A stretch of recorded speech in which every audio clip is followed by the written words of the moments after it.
this. But anyway, welcome back to the morning meeting. I am Dylan Ratigan. It is nice to see you. Good morning to you. Here's what's ahead in the next half hour. The Federal Reserve, again, has handed out trillions to save the banks. We know this, or at least has assumed the risk of trillions of dollars in order to keep our economy functioning. But what is it that the Fed doesn't want us to know? Why is it that they do not want to disclose what they took from the banks last fall to make the economy function? Ron Paul wants to know. A lot of people in Congress want to know. And why is the taxpayer left holding a multi-trillion-dollar bag? We'll have that conversation. Also, the most unique perp walk you've probably ever seen. Rabbis accused in a huge money laundering scheme. One of them accused of an organ-selling ring. All of this in New Jersey, of all places. We're talking about that coming up. 150 G's will get you a kidney, Elliott. 160. 160, sorry. They marked it may up be dropping today, okay. but I think it was 160. 160, that's okay. I think they track that. If you go on the internet, you can see. Anyway, we'll also do a morning meeting movie review. Would you go see it? Should you go see it? We'll take a look at some big-time films, not only opening this weekend, but we'll also talk to our panelists about movies that they just like to watch. The opening bell, of course, ringing with the 9,000 mark. Evidence that the bailout, that the parachute sets in, the market stabilizes. Now we have to deal with how we open the parachute. All that money now with the taxpayer.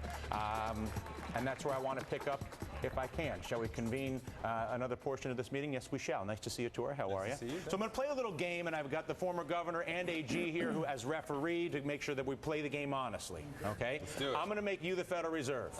This is the central bank to the United States of America.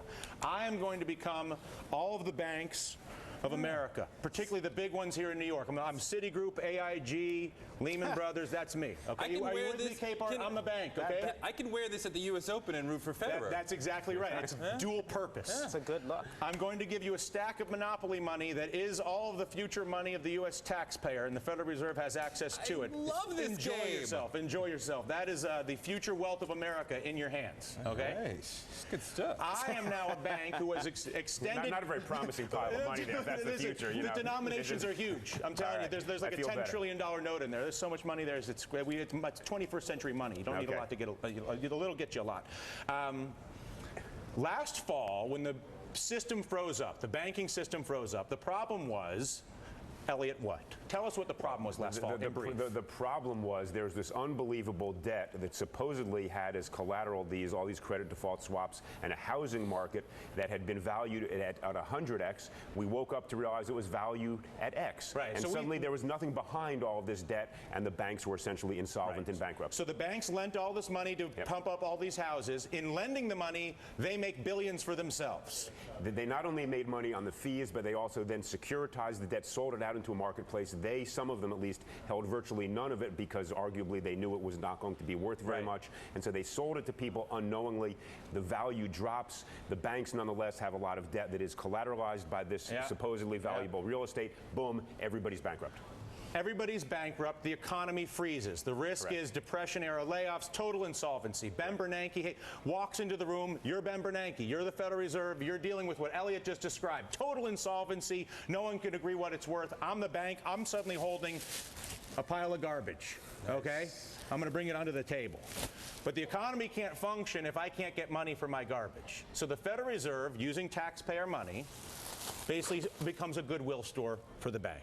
So the banks take all their garbage to the Federal Reserve. You take that. Garbage, Dylan? And then, like the goodwill, the banks are able to write in what they believe the value of the goodwill bag is. And I believe that was $13.9 trillion, if you don't mind, for the bag. 13.9 trillion, please. Excellent. Give away all the big bills. No, listen, it's a lot of money.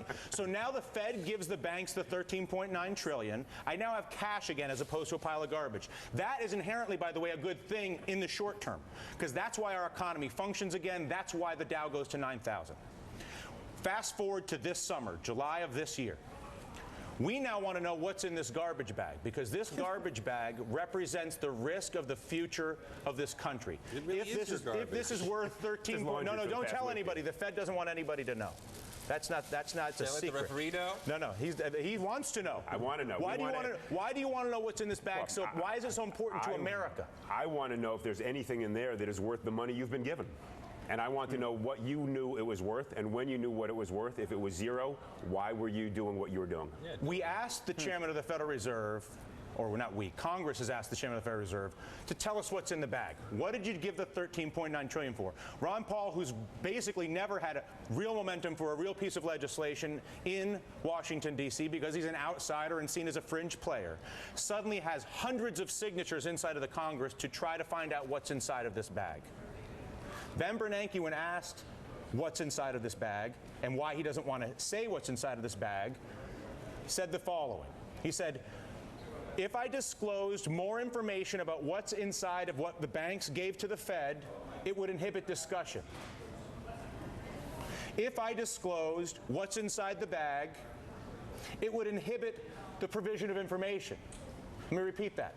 Providing information about what's inside the bag of goodwill from the banks, which is all those bad debts that was given to the Fed, would inhibit the provision of information. And it would implicitly, he says, provide the sense that Congress was second-guessing or trying to override the Fed. I want you to think about Congress's relationship with the CIA and the back and forth there. And the CIA says, this is secrets we don't get out of our house. Federal Reserve saying the same thing. But the problem is the Federal Reserve just extended $14 trillion of our money, our children's money, America's future, our national security, and now they don't want to talk about what's in the bag, and they did it because the banks created a garbage bag full of bad debts. Hey, Does Dylan, that make sense, Jonathan?